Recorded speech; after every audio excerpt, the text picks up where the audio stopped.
शांति। संगम युग में ज्ञान योग का लक्ष्य है कि हम बाप समान बन जाए। तो बाप समान बनने के उद्देश्य से अगर कोई मुरली सुनता है तो उसका जीवन बहुत जल्दी परिवर्तन होता है। कोई आत्मा सिर्फ मुरली इसलिए सुने कि मेरी समस्याएं खत्म हो जाए, मेरी विघ्न खत्म हो जाए, भविष्य में थोड़ा सा सुख सुविधाएं आ जाए, तो यह क्षणिक परिवर्तन आ सकता है आपके जीवन में। लेकिन जब मुरली के महावाक्य इस हिसाब से सुने जाए, इस विधि से सुने जाए कि मुरली में वो बातें मुझे बाप समान बनाने वाली है, आत्मा के सत्य केंद्र में लेकर जाने वाली है, तो समझ जाना चाहिए कि हम उस ज्ञान और योग के लक्ष्य में आगे बढ़ रहे हैं। योग की परिभाषा ही यही है, राजयोग, है ना। राजयोग का मतलब क्या है? राजयोग कोई 20 साल से योग की प्रैक्टिस कर रहा है, कोई 10 साल से योग की प्रैक्टिस कर रहा है। तो योग कोई प्रक्रिया नहीं है, योग यानी स्मृति है बाप समान बनने की। जिस आत्मा में मैंपन खत्म हो जाए, हाँ, मैंपन खत्म हो जाए, अशुद्ध अहंकार खत्म हो जाए, तो वह आत्मा कितने समय से योग कर रही है उसका कोई महत्व नहीं है। कोई 5 साल से योग कर रहा है, लेकिन कोई आत्मा 1 महीने से योग कर रही है, लेकिन उसका अहंकार मैंपन खत्म है, तो वह 1 महीने वाली जो आत्मा है बहुत ज़्यादा पावरफुल होगी। तो ये समय से जोड़ देना कि इतने समय अमृत वेला किया, इतना घंटा योग किया, इसका कोई संबंध नहीं। आपकी स्थिति क्या है, ठीक है, उससे कुछ क्षणिक परिवर्तन आएगा आपका, लेकिन स्थायी परिवर्तन नहीं आएगा। समय से जुड़ना यानी देहभान में जाना, हाँ, कालातीत जाना यानी समय से पार जाना। कृष्ण का योग कैसे दिखाते? कृष्ण को कभी दिखाया नहीं ना कि बैठकर योग किया, तपस्या करी, लेकिन कृष्ण तो सदा आनंद में रहे, सदा मौज में रहे। हाँ, इसका अर्थ क्या है? बाकी तो सभी साधु संत हैं, महावीर स्वामी, गौतम बुद्ध हैं, तो वो तो सब कैसे हैं? काफ़ी सारी तपस्या की, कृष्ण ने बताते तपस्या नहीं करी उनके जीवन में। तो इसका अर्थ क्या है? कृष्ण का शुरुआत से ही मैंपन समाप्त बताया गया कि अहंकार नहीं, मैंपन नहीं। और बाकी सभी साधु संतों ने तपस्या करी, इसका अर्थ क्या है? उन्होंने मैं को मिटाने के लिए तपस्या करी, अहंकार को मिटाने के लिए तपस्या करी। तो यह सारा स्मृति का खेल है कि हम कृष्ण की तरह जीवन में आनंद लें, वो मैं खत्म हो जाए। हाँ, मैं करता हूँ, मैं ये करता हूँ। अब समझ में आता है कि मैं को ख़त्म करें तो बाप समान बन सकते हैं, बाप की प्रत्यक्षता कर सकते हैं। जिसका मैं समाप्त, वही दिल से किसी को दुख नहीं दे सकता है। हाँ, तो मैं का ख़त्म करने का मतलब क्या है? पहले मैं को समझो। मैं का अर्थ है कि जब हम द्वंद्व से जुड़े हैं तो मैं भी जिंदा है। मैं जिंदा है, इसका अर्थ क्या है उसको समझना सबसे पहले ज़रूरी है। तो मैं दो से जुड़ने का अर्थ क्या है? द्वंद्व मतलब या तो सुख से जुड़ा है, सुख और दुख, हाँ, से जुड़ा हुआ है, मान अपमान से जुड़ा हुआ है, निंदा उत्थान और पतन से जुड़ा हुआ है, निंदा स्तुति से जुड़ा हुआ है। तो मैं का मतलब है वह दो से जुड़ा हुआ है, और मैं खत्म होने का मतलब है कि वो दोनों को एक समान मान रहा है। यही फर्क है। मैंपन, मैं यानी माया कहो, अहंकार कहो, अशुद्ध मैं कहो, असत्यता का स्वरूप कहो, हाँ, तो यह जो मैं जो जुड़ा है वो दो से है। और ज्ञान क्या कहता है? दोनों चीज़ों से पार और दोनों को एक समान मानना। जैसे एक रस्सी होती है, एक रस्सी का एक कोना शुरू हुआ तो दूसरे सिरे पे खत्म हुआ, दोनों रस्सी बीच में से अलग नहीं है। कोई सीढ़ी चल रहे हैं, नीचे का सीढ़ी का नाम दुख है तो ऊपर की सीढ़ी का नाम सुख है, तो वो सीढ़ी बीच में कोई अलग तो नहीं है, वो तो जुड़ी हुई है, पर कब दुख का सीढ़ी सुख में बदला पता ही नहीं चला। वैसे रस्सी, एक रस्सी पे आपका मान है, सम्मान है, तो वो दूसरे सिरे तक आते आते अपमान में बदल गया। तो दोनों हुए एक ही ना। यहाँ पे जन्म चालू हुआ, पता चला इधर इधर जाते हुए मृत्यु चली गई, मृत्यु आ गई। हाँ, इधर सम्मान मिला, इधर धीरे धीरे चलते हुए दूसरा सिरा अपमान में पहुंच गया, और अपमान से चालू हुआ, पता चला धीरे धीरे वो इसको जीवन में मान भी मिल गया। दुख चलते चलते पता चला कभी सुख बदल गया। तो एक ही सिक्के के पहलू हैं, एक ही रस, दोनों एक ही हैं। हाँ, कब दुख सुख में बदला, कौन से सेकंड में बदला, आप क्या बता सकते हो? आप कब खुश थे और कौन सा ऐसा सेकंड आया कि ये खुशी सेकंड उसी पल में दुख में बदल गई, पता ही नहीं चल पा रहा है। इसके पहले खुश थे, दुख हुए, फिर दुख फिर खुशी में बदल गया। तो ये तो नाटक है, यही नाटक है, यही भ्रम है, यही भ्रम है। हाँ, जो इस भ्रम से निकल जाए, इस द्वैत से, इस द्वंद्व से निकल जाए, इस दोनों चीजों के पार चला जाए, तो मैं समाप्त हुआ तो सत्यता के निकट आ जाते हैं। सत्यता आ जाती है, फिर सत्य के केंद्र में जो आ जाता है वही बाप समान बनता है। और यही ज्ञान योग और राजयोग का लक्ष्य है। राजयोग का लक्ष्य ये नहीं कि बाहर की स्थूल समस्याओं को निपटाना, वो तो समस्या है ही नहीं ना। ज्ञान कहता है समस्या है ही नहीं। जिसको सच्चा ज्ञान हो जाए उसको तो पता चलता है कि जिस समस्या के बारे में वो चिंता कर रहा है वह वास्तव में समस्या है ही नहीं। तो समस्या कब रहती है इसको समझो। इस द्वंद्व में कौन है, कौन इस मेपन में भी जिंदा है, उसको समझो। देखो, शरीर जो है वो एक मटके की तरह है। शरीर को शरीर रूपी मटका मान लो। मटका क्यों बोल रहा हूँ, क्योंकि प्रकृति के पांचों तत्वों से जुड़ा हुआ है। हाँ, शरीर पांचों तत्वों से मिलकर बना, तो मटका भी वो मिट्टी वही चीज़ से बना हुआ है, इसलिए मैं मटके का उदाहरण ले रहा हूँ आपको।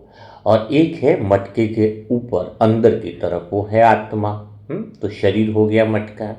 हाँ, अभी कोई आत्मा मटके को ही सजाने के पीछे लगी पड़ी है और बात मटके की ही कर रही है। मटका कितना अच्छा लग रहा है, अरे मटके पे ये डिज़ाइन वाला मटका है, यह मटका थोड़ा छोटा है, यह मटका थोड़ा बड़ा है, यह मटका काला है, यह मटका गोरा है। हाँ, इस मटके में नल की टोटी और लगा देंगे तो बहुत बढ़िया होगा।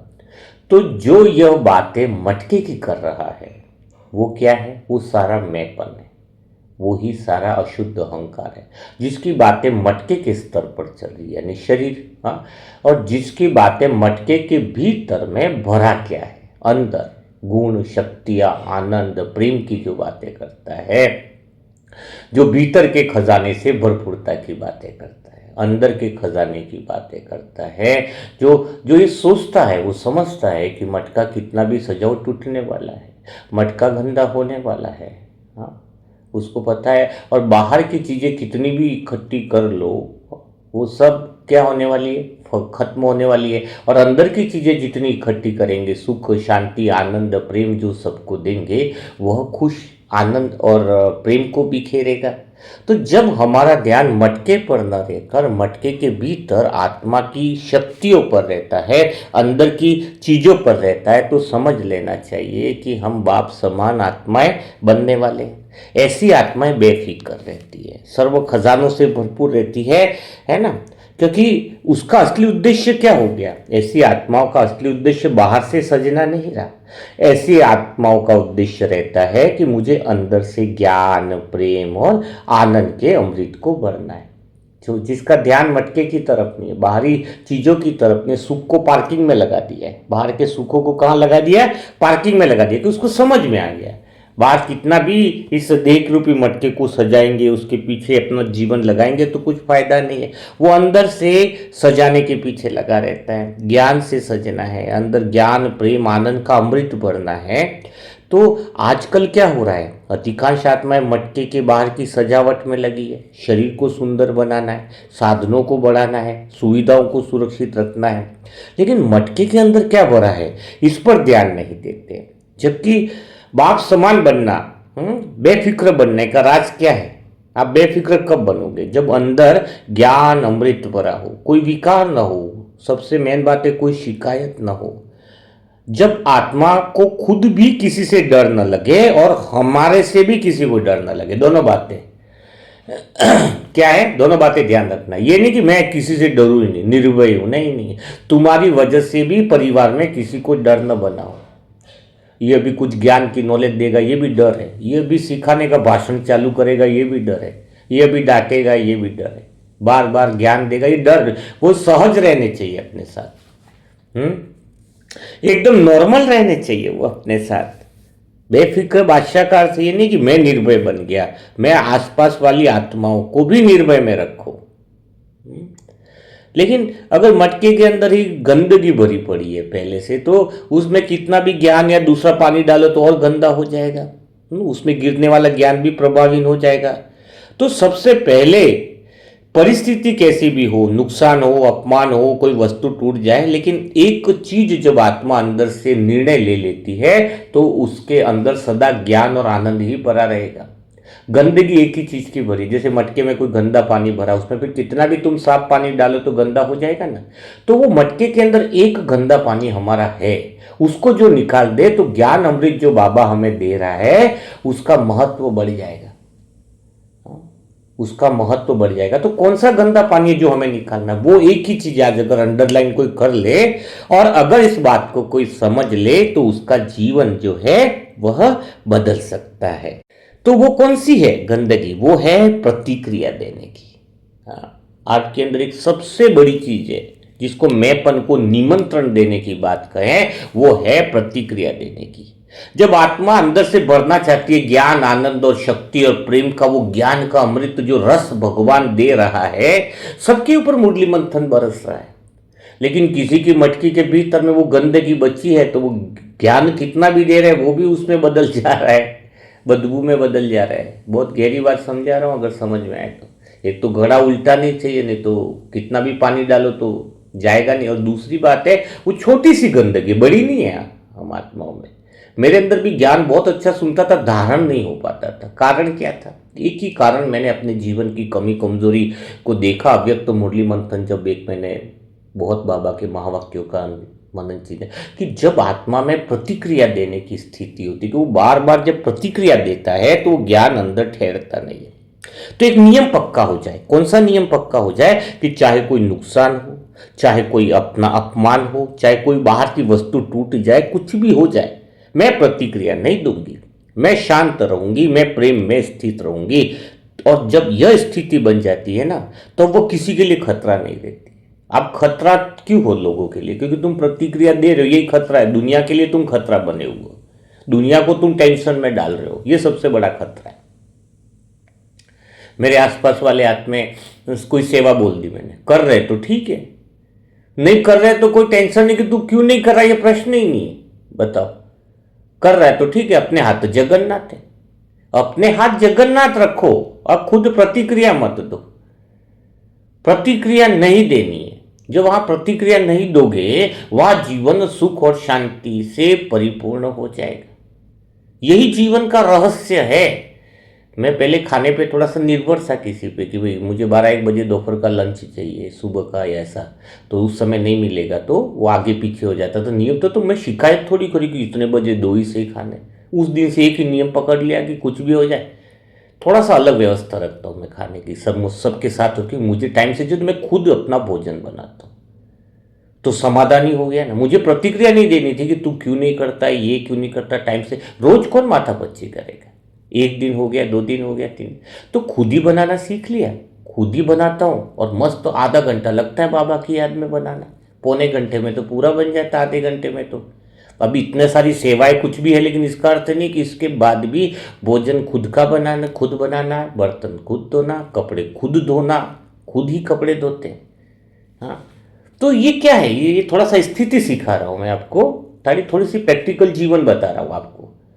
अपने हाथ जगन्नाथ, तो प्रतिक्रिया रही नहीं तो दुख रहा ही नहीं। मुझसे किसी को डर नहीं रहा क्योंकि मैं किसी को कुछ बोलता ही नहीं। करना है तो ठीक है, न करना है तो ठीक है। प्रतिक्रिया से जितना बाहर रहे हम साक्षी भाव में आ जाते हैं। प्रतिक्रिया से हम बाहर रहे तो हम ड्रामा में हस्तक्षेप करना बंद कर देते हैं। हाँ, लेकिन कोई पूछता है तो राय देते हैं, कोई पूछेगा तो राय देंगे, वो एक अलग बात हो गई है। तो प्रतिक्रिया में नहीं आए तो मैं शांत हूं, स्थिर हूं और प्रेम में हूं। और यही वो स्थिति है जहां पर हम बहुत गहराई में जाने वाले हैं। प्रतिक्रिया नहीं देंगे तो पानी गंदा अंदर बाहर नहीं आएगा। प्रतिक्रिया दोगे, देखो देखो किवाड़ बंद और भिखारी बाहर आया, किवाड़ी बंद है तो भिखारी थोड़ी देर आएगा और चला जाएगा। किवाड़ बंद है ना, तो हम प्रतिक्रिया नहीं दे रहे तो सारी दुनिया हमारा कुछ भी नहीं बिगाड़ पाएगी। धीरे धीरे हम प्रश्नों से और बेफिक्र होते जाएंगे। जैसे वो होता है ना पानी में जहाज और समुद्र को देख लो, समुद्र कितना भी उथल पुथल करे, जहाज कब तक नहीं डूबता है बताओ? कितना भी उथल, जहाज है ना, जब तक उसके अंदर पानी नहीं जाए तब तक वो जहाज डूबता ही नहीं। तो ऐसे ही जब बाहरी दुख है, आलोचनाएं हैं, परिस्थितियां हैं, वो आत्मा को तब तक नहीं डुबा सकती है जब तक वह उसे भीतर में आने नहीं दे। जब ये अभ्यास है कि हर परिस्थिति को हम बिना उत्तर दिए, बिना प्रतिक्रिया दिए जाने देना चाहिए। बताया ना, बंद दरवाजे के सामने भिखारी रुकेगा, लेकिन वैसे ही रुकता नहीं है ना बंद दरवाजा, भिखारी आएगा चला जाएगा। वैसे विचार और परिस्थितियां, तुम प्रतिक्रिया नहीं दोगे तो विचार और परिस्थितियां भी ऐसे चली जाएंगी, रुकेंगी नहीं वो। तो पहली चीज है बाप समान बनने की, तुम्हारा बेफिक्र रहने की, किसी को दिल नहीं दुखाने की स्थिति की पहली चीज ये है कि तुम्हें शरीर रूपी मटके की तरफ ध्यान न देकर तुम्हारा ध्यान भीतर में होना चाहिए और तुम्हें प्रतिक्रियाओं से मुक्त रहना चाहिए। जितना तुम प्रतिक्रियाओं से मुक्त हो उतने पावरफुल हो, और जितनी प्रतिक्रियाओं से मुक्त हो बाहर की परिस्थितियां टिक नहीं पाएंगी। इसको तुम उत्तर दे दे करके टिकाते हो, तूने ऐसा क्यों बोला, तो रुक गया वो भाई, वो घटना रुक गई, वो स्थिति रुक गई। मेरा नुकसान क्या हुआ तो और नुकसान होगा और रुका होगा, और क्या दिक्कत है? हाँ, तो यहां ये बात समझने की बात है कि तुम प्रतिक्रिया नहीं दोगे तो कोई चीज रुकेगी भी नहीं, सब निकल जाएगी। अब एक दूसरी चीज है जो हमें बाप समान बनाती है, योगी बनाती है। योगी बनने की विधि सिखा रहा हूं जो सच्ची मैंपन को समाप्त करती है कि जब तक आत्मा यह मान लेती है, यहां दूसरी बात समझना कि जब आत्मा यह मान लेती कि सुख बाहर से मिलता है, लोगों से मिलता है, वस्तुओं से मिलता है, परिस्थितियों से मिलता है, तब तक वह आत्मा बाहरी चीजों पर निर्भर भी रहेगी। क्योंकि उसको लग रहा है सुख मोबाइल से मिल रहा है, सुख कार से मिल रहा है। अब कार तो सुख दे नहीं रही, ये इसको समझना चाहिए। कार तो सिर्फ क्या देती है? आराम दे सकती है, कार सुख थोड़ी देती है। कार सुख देती तो कार में बैठो तो टेंशन दूर हो जानी चाहिए, पर कार में बैठते टेंशन तो दूर नहीं हो सकती। तो बाहर के साधन सिर्फ आराम दे सकते हैं, सुख नहीं दे सकते। तो जो आत्मा यह समझती है कि सुख बाहर से मिलता है, वह हमेशा उसका मैंपन जिंदा रहेगा, वो चिंता में भी रहेगी। जबकि सत्य क्या है? सुख, शांति और प्रेम का सोर्स तो आत्मा के भीतर ही है। अंदर से ही वो सुख, शांति, आनंद, प्रेम की अनंत किरणें निकलती है। और बाहर अंदर जो किरणें निकलती है, बाहर से तुम्हें कोई सुख अनुभव भी हो रहा है तो वो सुख अंदर से हो रहा है। अगर मुझे कोई हल्की चीज भी बाहर की सुख दे रही है, मेरा मूड ठीक है, मैं अंदर से जुड़ा हूं, तो मुझे बाहर की हर चीजें सुख दे रही है, लेकिन सुख का सोर्स तो मेरे अंदर ही है। कहते कोई पकौड़ी खिला रहा है, बहुत अच्छे पकवान बनाए, उसका मन दुखी है, उसको खबर मिली कि उसको किसी का एक्सीडेंट हो गया, तो क्या वो खा पाएगा पकौड़ी? या कोई छप्पन? तो स्वाद तो वही है, क्यों बिगड़ गया? एक चीज भी उसके मुंह में नहीं उतरेगी, तो मन ठीक नहीं है, इसका मतलब क्या होगा? वो चीज भी अच्छी नहीं लग रही है। इसका तो बाहर की चीजें अच्छी लग रही है, ये इस बात का सबूत है कि मैं अंदर से ठीक हूं। खाली बाहर जो है वो तो प्रकट हो रहा है, ट्रिगर हो रहा है खाली। जैसे कोई पेड़ होता है, उसका फल बहुत बढ़िया लग रहा है, फल का आनंद बढ़िया रहा है, लेकिन फल वास्तव में किस कारण से अच्छा बना है? उसके जड़ से पोषण आ रहा है ना। वैसे ही हमें बाहर से कोई सुख, शांति, आनंद, हल्का फील भी हो रहा है, तो अंदर थोड़ी सी हमारी भीतर से जुड़ा हुआ है हमारा, तो भीतर के सोर्स से आ रहा है वो सुख, शांति। वो स्थिति साधनों से नहीं आ रही। ये गलत फहमी में जीना ही सबसे बड़ी बात है। हमारा मूड ठीक है तो साधन अच्छे लग रहे हैं। कोई आत्मा ने बोला कि चलो भाई, दोस्त है, ऊंचे दोस्त ने बोला, दूसरे एक ने बोला कि चलो बाहर घूमने जाते हैं, हमारी मर्सिडीज गाड़ी है, हमें लंबे सफर में, उन्होंने बोला कि मर्सिडीज गाड़ी है, चलो हमारे साथ घूमने चलेंगे, बहुत मजा आएगा। लेकिन जो लोग हैं, मैं जिनके साथ घूमने जाऊं और वो मर्सिडीज गाड़ी पे, लेकिन उनके साथ मेरा तालमेल अच्छा नहीं है, तो क्या मेरा सफर अच्छा रहेगा? और एक है जो गरीब है दोस्त, इतने नहीं है, पर उनके साथ हम ट्रेन में भी निकल जाएंगे, तो भी हम हंसते खाते मौज में जाएंगे। तो मर्सिडीज में खुशी नहीं मिलेगी, क्योंकि इंपॉर्टेंट बात है कौन साथ है, वहां पर खुशी है। तो साधनों में खुशी कहाँ रही कि मुझे मर्सिडीज में जाऊंगा तो खुशी मिलेगी? नहीं, मेरे साथ में दोस्त लोग हैं, उनके साथ में ट्रेन में भी जा रहा हूं तो भी अच्छा लग रहा है। संग कैसा है? तो चीजों के पीछे कुछ महत्व नहीं है। जब हम बाहरी चीजों को ढीली पकड़ को ढीली करते हैं तब अंदर से बेफिक्री आती है, स्वतः ही आ जाती है। बाहर के सुखों को पार्किंग में लगाने का अभ्यास करना चाहिए। जब आत्मा धीरे धीरे बाहर के सुख साधनों पर निर्भरता कम करती है ना, तब उसे असली सुख का अनुभव होता है। और यह अंदर से जो सुख आ रहा है वो जो है वो स्थिर होता है, क्योंकि यह जो अंदर का सुख है वो बाहर के सुख दुख से पार वाला प्योर सत्य का महाजीवन की अवस्था है। यह है बहुत जबरदस्त। तो जितना ये दूसरी चीज आपको बताई, कौन सी? पहली चीज तो क्या बताई? बाप समान बनने की स्थिति, बेफिक्र रहने की स्थिति, की प्रतिक्रिया नहीं देनी। दूसरी चीज क्या बताई आपको? कि सुख और साधन के लिए संसार की तरफ, असली सुख का सोर्स अंदर की तरफ ये जानना और बाहर की निर्भरता कम करना। ये दूसरा पॉइंट बताया। तीसरा पॉइंट क्या बता रहा हूं उसको समझो कि अगर हमें वो मैंपन समाप्त करना है तो हमारा शरीर और मन पर अधिकार है। शरीर और मन पर हमारा अधिकार है, आत्मा का अधिकार है। लेकिन जब आत्मा शरीर और मन की गुलाम हो जाए तो फिर वो बेफिक्र नहीं रह सकती।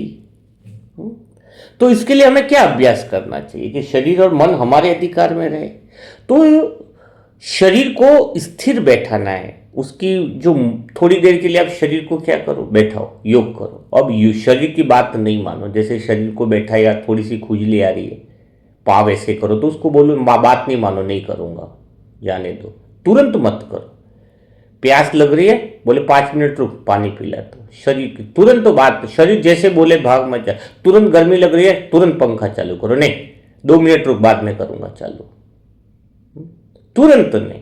जब तुम तुरंत शरीर बोल रहा कुछ ऐसा करो और तुम तुरंत उसकी बात मानते हो तो यह शरीर गुलाम हो गया ना, आप गुलाम हो उसके। इसी प्रकार मन के साथ भी करना है। मन में कोई विचार आए तो तुरंत उसका उत्तर न देना, दबलना, दबाना भी नहीं है उस विचार को, पर उत्तर नहीं देना है, न बदलना है, खाली साक्षी रह जाओ। मन एक अमर बैल की तरह है जिसका अपना कोई आधार ही नहीं होता है। वो आत्मा की शक्ति को ही खींच कर चलता है। अगर हम आत्मा को उससे ऊर्जा देना बंद कर दे तो वो स्वतः ही शांत हो जाता है। तो शरीर और मन दोनों नियंत्रण में आ सकते हैं। तो क्या हो जाएगा? जब दोनों नियंत्रण में आ जाएंगे तो आत्मा अपने मूल स्वरूप में, वास्तविक स्थिति में, पूर्ण शांत और आनंदमय स्थिति में प्रकट हो जाती है। और यही वो अवस्था है सच में जहां पर वह सर्व खजानों की मालिक भी बन जाती है, क्योंकि उसे अनुभव हो जाता है कि सुख, शांति, प्रेम, ज्ञान सब कुछ उसके अंदर पहले से ही भरा हुआ है। शरीर की बातों में नहीं आएंगे। शरीर हमारा मालिक नहीं है, उसको थोड़ा सा रोकना सिखाओ। योग में भी पाप ऐसा थोड़ा सा दर्द हो रहा है तो थोड़ी देर के लिए रुक जाओ, वो दर्द भी फिनिश हो जाएगा। थोड़ी देर के लिए, ज्यादा समय के लिए नहीं, मतलब तुरंत बात नहीं मानना शरीर की। तो जब आत्मा बाहर प्रतिक्रिया नहीं देती है, बाहर के सुख साधनों से नहीं जुड़ती है, और शरीर और मन में भी क्या कर रहा है? तुरंत मन को हम उत्तर नहीं दे रहे हैं, खाली साक्षी होकर के दे रहे हैं। तुरंत हम मन को, विचारों को बदलने की भी कोशिश नहीं कर रहे हैं।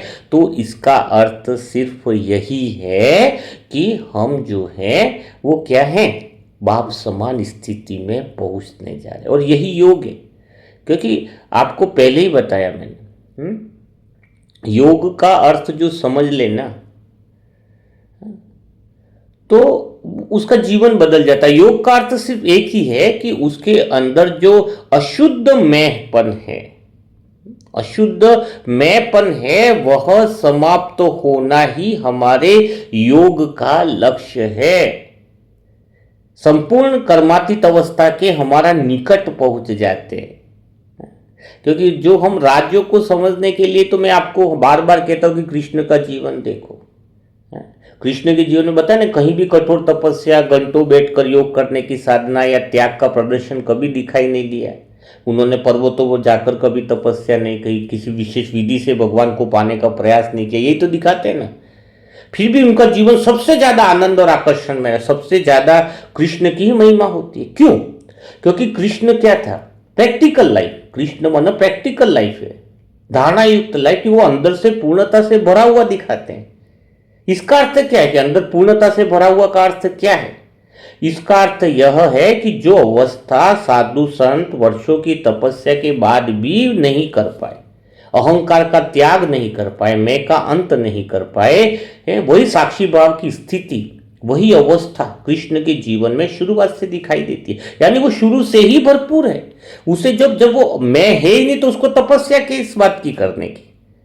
इसलिए हमारा राजयोगी जीवन है। जब समझ आ जाती है कि मैं आत्मा हूं, मैं द्वंद्व से निकल जाए, सुख दुख, बाहर के सुख दुख से परम सुख में आ जाए, बाहर की शांति और क्रोध से पार परम मौन में आ जाए, यही तो जीवन है। और एक तरफ गौतम बुद्ध है, महावीर स्वामी है, जैसे पुरुषों ने बहुत सालों तक तपस्या की, घर परिवार छोड़ा, सब कुछ करना है, तो वो अहंकार को समाप्त करने के लिए मेहनत करी ना उन्होंने। लेकिन अंत में भी एक चीज आके फंस जाती है कि मैंने इतना त्याग किया, मैंने इतनी साधना की, मैं तो जिंदा ही हुआ ना फिर, कि मैंने ये किया। कई ब्राह्मण आत्मा भी यहाँ रुक जाती है, मैंने बहुत सेवा करी है, मेरे जैसी सेवा कौन करेगा, मैंने बहुत त्याग किया, मैंने बहुत सारा किया, मैं है। लेकिन जब मैं विलीन हो जाए भगवान में, क्या हो जाए? मैं परमात्मा में निमित्त आत्मा, वो मैं भी कि मैंने किया, वो मैंपन समाप्त हो जाए, तो समझ लेना हमारा जीवन सफल हो गया। तो राजयोग का अर्थ यही है कि किसी विधि, समय या अभ्यास के से हम राजयोग कितना योग कर रहा है उसको नहीं लगा सकते। उसने 6 घंटा योग किया, उसने 5 घंटा योग किया, समय का कोई नहीं है। इसलिए बाबा कहते हैं, राजयोग में एक ही लाइन कहते हैं, आज के मुरली के अंदर एक बहुत गहरी लाइन है कि यह स्मृति का खेल है, स्मृति और विस्मृति का खेल है। जो स्मृति आ जाए, कहते हैं ना, बाबा ने धारणा के लिए अंदर भी बोला कि दुख नहीं देना, तो स्मृति है। जिस क्षण आत्मा को स्मृति आ जाए कि मैं कौन हूं, मेरा सत्य स्वरूप क्या है और मेरा भगवान से क्या संबंध है, यह बिल्कुल अंदर से क्लियर हो जाए कि मेरा सत्य स्वरूप, मैं ऑलरेडी पूर्ण हूं। जैसे भिखारी को अचानक याद आ जाए कि वह तो वास्तव में राजा का पुत्र है, उसी पल उसका कटोरा छूट जाता है ना, चाल बदल जाती है, उसका आत्मविश्वास बदल जाता है। यही राजयोग है, कटोरा छोड़ना। हमें स्मृति आ गई कि मैं आत्मा ऑलरेडी पूर्ण हूं, ऑलरेडी शांत हूं, ऑलरेडी मजे में हूं। तो राज्य कोई विधि के पीछे पड़ जाते हैं कि लोग ऐसे बैठना है, ऐसे करना है, घंटों योग करना, अमृत वेला 3 घंटा करना है, इतने बजे शाम का नुमा शाम करना है। ये गलत नहीं कह रहा हूं कि गलत है, लेकिन इन सब के पीछे अगर स्मृति पक्की नहीं है तो ये सब तो खाली संस्कार है, आदत बन गई, इससे कोई इतना फायदा नहीं होने वाला है। गहरा योग का मतलब क्या है? अभ्यास से नहीं है योग, अनुभव से है। पहचान तुम्हें होनी चाहिए। कोई तुम्हें समय की स्थिति से पहचान करो, 20 साल से ज्ञान में, तो तुम्हारी अलग ही बात हो जाती है। 20 साल से ज्ञान में है तो उसको तुम बहुत बड़ा 30 मार्क का समझते हो। अरे कोई 1 साल से ज्ञान में अगर उसकी स्मृति पक्की है तो वो बहुत बड़ा है, और कोई 20 साल से ज्ञान में, उसको अशुद्ध मैं की जानकारी नहीं, अहंकार की जानकारी नहीं, सत्य स्वरूप की पहचान नहीं, तो क्या होगा? ये जो आत्माओं के पुण्य कर्म बहुत ज्यादा हैं वो अपने सत्य स्वरूप को जल्दी पहचान लेती है। ये बहुत गहरी बात है। तभी हम जब हमारी बाबा की सत्य ज्ञान की बुकें लेकर जाते हैं, सत्य ज्ञान को परोसते हैं, जिसमें न कोई एड्रेस है न कुछ नहीं, मतलब कोई नाम वाम का है ही नहीं, फिर भी सत्य ज्ञान सभी आत्माएं नहीं ले पाएंगी।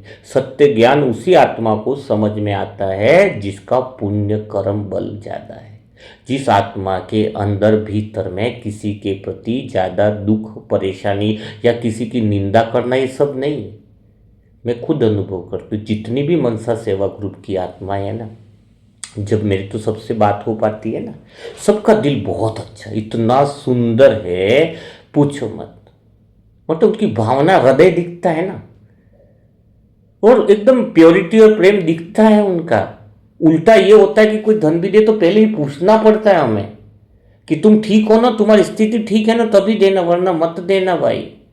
मतलब ये प्रेम है ना, कि सामने वाला तकलीफ में नहीं आना चाहिए।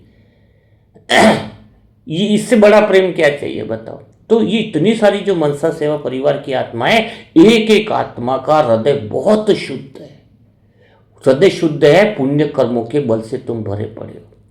ये बात अंतर्मन से नहीं, और यही पुण्य कर्मों का बल है जो तुम्हें सत्यता का केंद्र समझ में आ रहा है। छोड़ दो कि कितने लोग कितने साल ज्ञान की आत्मा में रह रहे, कोई 20 साल है, ये 6 सेंटरों के मालिक है, ये हेड है। छोटा मत बनो। हाँ, सम्मान करना अलग बात है, रेस्पेक्ट करो, लेकिन आप साधारण नहीं हो, ये बात पक्की रखो। भाई हम ठीक है, हम सम्मान करते हैं आपका, लेकिन हमारा सम्मान अंदर से अच्छा है कि हम साधारण नहीं, हम बाबा की विशेष आत्मा है। और आप सच में जाकर के किसी भी बड़े पद वाले 20-20 सालों के ज्ञान वाली आत्माओं से मिलकर बैठो, आपको अंदर से फीलिंग आएगा कि आपकी अवस्था कितनी ऊंची है। आप खुद अंतर्मन के अनुभव से बोलोगे कि इन सब आत्माओं से तो हमारी अवस्था ऊंची है, हम तो घर में रहते थे, इसलिए तुम्हें शक हो जाता है कई बार कि हम इतने ऊंचे कैसे बन गए। सेंटर में जाते हो ना, कई लोग बड़े लोगों से बातें करते तो पता चला इनका तो बहुत अहंकार है, इन्होंने तो अभी तक कुछ चेंज ही नहीं आया, इनके अंदर तो क्लियरिटी नहीं आई है। तो आपके अंदर क्लियरिटी आ रही है, इतनी बड़ी समझ है, हर बात स्पष्टता से आपके भीतर में उतर रही है, क्योंकि आपके पुण्य कर्मों का बल ज्यादा है। आप जल्दी ही वो सीन आपके पास आने वाला है, ये संकेत है, आपको दो संकेत। कोई कहता है कि संकेत कि मैं आत्मा पूर्ण हूं, कल किसी का कमेंट बॉक्स में आया था कि मैं आत्मा पूर्ण हूं, तो मैं फिर इसी संकल्प से मैं संकल्प कैसे कर सकती हूँ कि मैं ऑलरेडी खुश हूं, तो मैं संकल्प कैसे करूं, खुश हूं, उसके बाद मैं बोलूं कि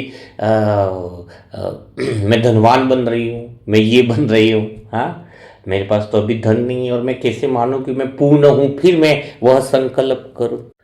तो यह बात पूछी थी किसी ने, व्हाट्सएप पे था मैसेज या कमेंट बॉक्स में था, कि संकल्प की कारोबार पे जब बात चली थी ना कल, के उसके संकल्प जल्दी पूरे होते हैं, कल या परसों के मूल्य मंत्र, कि जिसके संकल्प मूल केंद्र से उत्पन्न हो, सत्यता की मैं भरपूर हूँ, इसके बाद वो संकल्प उत्पन्न करे। तो उसने कुछ लिखा था कि मैं कैसे संकल्प पैदा करूँ कि मैं धनवान ऑलरेडी हूँ, हाँ मैं धनवान हूँ, ये संकल्प उस केंद्र से मैं कैसे पैदा करूँ, मेरे पास तो अभी धन है ही नहीं। हाँ, तो मेन बात देखो, समझने का तरीका होता है, मैं समझने का तरीका होता है, अंदर आप किस शब्द को कैसे लेते हो। देखो, हम आत्माएं ऑलरेडी पूर्ण हैं, कैसे हैं उसको समझो, हाँ उसको अंदर से फील करो। जैसे अभी आपको कोई एग्जाम्पल से, दो व्यक्ति है, हनुमान का रोल कर रहे हैं, समझो बात को, और दोनों तपस्या कर रहे हैं, ठीक है, दो हनुमान है, उनको आगे का कुछ वो नहीं। अब दो हनुमान में एक हनुमान कह रहा है कि मैं रावण पर विजय प्राप्त करूंगा, डेली निरंतर विचार कर रहा है, मैं लंका का दहन करूंगा और सारी लंका पे विजय प्राप्त करूंगा, असत्य पर सत्य की जीत होगी, वो डेली विचार कर रहा है, लेकिन संशय में है कि विजय होगी कि नहीं होगी, लंका पर होगा। और एक आत्मा कौन है, रावण है, दूसरा हनुमान, दो हनुमान बता रहा, दूसरा हनुमान क्या कह रहा है कि लंका पर विजय होने वाली है, लेकिन अंदर से उसका भाव है कि विजय होनी ही है। एक का भाव है कि रावण पर विजय होनी ही है, और एक का भाव संशय में है। तो अब आगे क्या होने वाला है ये बताओ। अब हमें तो पता है, एक बात आपको पता है, समझ लो कि हनुमान ने तो रावण का लंका का दहन किया था ऑलरेडी, तो उस आत्मा में वो शक्ति भी और वो सीन भी है, ऑलरेडी है ना, भरा हुआ है, तो लंका पर तो विजय है ही। तो वैसे ही आप आत्मा में तो ऑलरेडी धनवान का, राजा का पार्ट तो अंदर ही आपके अंदर तो भरा पड़ा है ना। आपके अंदर कहाँ वो, तुम धनवान बनोगे तो बाहर से कोई थोड़ी आ रहा है तुम्हें धनवान बनाने, तुम्हारे भीतर में वो पार्ट भरा हुआ ही है, दृश्य भरा हुआ ही है। तो तुम पूर्ण क्यों नहीं हुए? जब मुझ आत्मा में सत्युग में ऊंचे घराने का पार्ट भरा हुआ ही है, तो मैं पूर्ण हूं, वो संकल्प निकलने में भी मुझे क्या दिक्कत है? मैं पूर्ण हूं ना। अगर मेरे अंदर कल तुम्हारे पास करोड़ रुपया भी आए तो करोड़ रुपया बाहर से थोड़ी है, वो दृश्य तुम्हारे अंदर भरा पड़ा है ना। जब आत्मा का ड्रामा फिक्स है तो पार्ट तो भरा पड़ा है ना, तुम्हारे अंदर भरा पड़ा है, वही तो बाहर आया। लेकिन जब तुम ट्रिगर करते हो उस संकल्प को, मैं ऑलरेडी पूर्ण हूं, तो वो दृश्य इस बात का संकेत है कि वह जल्दी आने वाला है, 100% आने वाला है। तुम्हारे अंदर वो दृश्य लिखा हुआ है, कहां से आएगा, कैसे आएगा, वो ड्रामा जाने, ड्रामा व्यवस्था कर रहा है। दृश्य लाने का काम तुम्हारा थोड़ी है, दृश्य का लाने का काम तो ड्रामा का है। मैं ऑलरेडी पूर्ण हूं, क्योंकि मेरे अंदर वो स्वस्थ शरीर भरा पड़ा है। बीमारी है तो स्वस्थ शरीर, बहुत सारे स्वस्थ शरीर हमारे आगे भी तो बहुत स्वस्थ शरीर तो रहने वाले हैं तुम्हारे पास। सारे बीमार के शरीर रहने वाले क्या? नहीं ना। तो इसकी प्रैक्टिस अभी से है। मेरा शरीर स्वस्थ है तो अंदर तुम्हारी आत्मा में ही स्वस्थ एक बीमार शरीर भी पड़ा हुआ है ड्रामा के पार्ट में, तो उसी दृश्य में एक शरीर स्वस्थ वाला भी पड़ा हुआ है। तो तुम स्मृति कर रहे हो मैं स्वस्थ हूं, उस मूल संकल्प से मैं पूर्ण हूं। पूर्णता से वो जो तुम्हारे अंदर ही बहुत सारे शरीर पड़े हुए हैं, फिक्र किस बात की कर रहे तुम एक ही शरीर को लेकर के क्यों रखे? और वो ही शरीर ठीक हो जाएगा, दूसरे शरीर की शक्ति एनर्जी में ट्रांसफर हो जाएगा। तुम्हारे संकल्प में पड़ता है। तुम बोलोगे मैं बाप समान हूं, अब संशय करोगे मैं पूर्ण ही हूं, ऑलरेडी पूर्ण हूं, लेकिन कैसे हूं? अरे हम आत्मा परम धाम में अपना सत्य स्वरूप में बाप समान तो थे ही ना, और वो पार्ट तो है ही ना हमारे अंदर भरा हुआ है। वो आत्मा में वो दृश्य हमारा मूल स्वरूप है वो। तो हमें वो संकल्प में ही, आप जो भी संकल्प कर रहे हो वो कहीं से आ नहीं रहा है, वो तो पहले से ही तुम्हारे पास मौजूद है। जैसे किसी कमरे में खजाना पड़ा है 10 लाख रुपया, अब तुम संकल्प कर रहे हो, वो तुम्हें अभी 10 लाख दिख नहीं रहा है, लेकिन तुमने संकल्प किया कि मैं ऑलरेडी धनवान हूं, ऑलरेडी पूर्ण ही हूं, बस मैं पूर्ण हूं, मुझे किसी बात की कमी नहीं है, बस भरपूरता है। अब पता चला वो 10 लाख धीरे धीरे तुम इधर उधर गए तो कोने में पड़ा हुआ तुम्हें मिल गया, तो बाहर से आके किसी ने भी नहीं रखा है, वो तुम्हारे अंदर वो टकराना था और मिल गया तुम्हें, तो था तो तुम्हारे पास ही ना, उस कमरे में ही है। तो जो भी ड्रामा में दृश्य भरा है, बाबा ने कहा 84 जन्म का पार्ट तुम्हारे अंदर भरा पड़ा है, तुम खाली स्मृति करो तो जल्दी आ जाएगा। कौन सी चीज बाहर निकालनी है वो तुम्हारे पर निर्भर है। ऑलरेडी तुम धनवान हो, ऑलरेडी तुम संपन्न हो, बाहर की परिस्थितियां भी तुम्हारे संकल्प के कारोबार से चलती है। वो एक भावना पैदा हो अंदर से, एक विश्वास पैदा हो जाए। अगर तुम्हें संकल्प दिया जा रहा है कि तुम पूर्ण हो, तुम स्वस्थ हो, इस संकल्प भी तुम्हें सत्यता के केंद्र से मिल रहा है, तो ये इस बात का एश्योरेंस है कि तुम्हारी आत्मा के भीतर में वह स्वस्थता का पार्ट भरा हुआ है। तभी कुदरत तुम्हें ये संकल्प दे रही है, ये रिमोट दे रही है ना हाथ में, यही पहला संकेत है। अगर कोई समय, सारे लोग तो वीडियो का मुरली मंथन नहीं सुन रहे, जिसके पास ये वीडियो पहुंचना है संकल्प से कारोबार का, तो वो उस आत्मा तक ही पहुंचेगा जिसके अंदर वो दृश्य बाहर निकालने के लिए। तो वो दृश्य बाहर निकालने के लिए ये मुरली मंथन निमित्त तो बना। आप पक्का करके देखो, कितनी भी बड़ी बीमारियां हैं, कितना भी सब कुछ है, कुछ नहीं, मैं आत्मा पूर्ण हूं, सब कुछ ठीक चल रहा है, बस इतना करो, सब कुछ ठीक चल रहा है। वो तुम्हारे अंदर जो आगे का दृश्य तुम्हारी आत्मा में ऑलरेडी पार्ट भरा है, कल्प पहले भी ठीक ही हुआ था, अभी भी ठीक ही है, सब कुछ बढ़िया ही है। तुम पूर्णता से संकल्प करो, पूर्णता के अनुभव से संकल्प करो। कोई घटना भी दिख रही है तो उसमें भी कल्याण है, सुख दुख से पार की स्थिति में रहो, बस सब कुछ अच्छा चल रहा है, तुम्हारा एक ही काम है, बीच में एक ही भजन गाते रहना। वो है ना, वो 3 इडियट मूवी में क्या था, वो ऑल इज वेल, बस सब कुछ बढ़िया, ओके। बात क्योंकि हम न तो सुख से प्रभावित है न दुख से प्रभावित है, न मान से प्रभावित है न अपमान से प्रभावित है। कौन से शरीर की बात करें, थोड़ी बहुत शरीर में डैमेज हो गया, हजारों अच्छे शरीर को याद करो, वो सारे शरीर की ऊर्जा इस शरीर में घुस जाएगी, है तो प्रकृति के तत्व ही ना।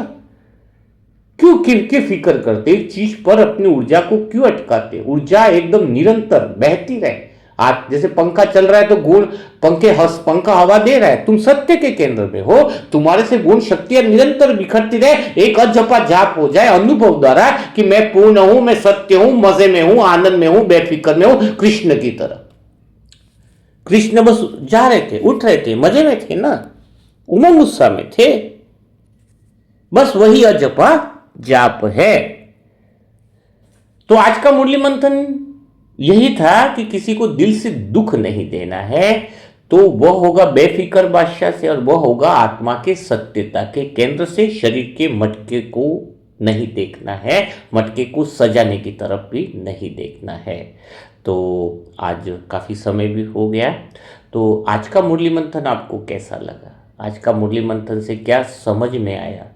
हाँ, तो कोई भी बात समझ में नहीं आए तो कमेंट बॉक्स या व्हाट्सएप पर लिख लिया करेंगे, तो हम उसे समझा देंगे। और मुरली मंथन की बुक में तो आपको डिटेल से सारी चीज़ें मिल जाएंगी। है ना। और मुरली मंथन का सेट अभी भी समय है, जिसको भी बुक कराना है वो करा लेगा, तो अगले वीक में उसको पार्सल निकल जाएगा मुरली मंथन का सेट। और जिसके पास जो मुरली मंथन का सेट लेगा उसी को हम शिव बाबा की प्रेम की मीरा वाली बुकें देंगे, क्योंकि उसको तभी समझ में आएगा ना।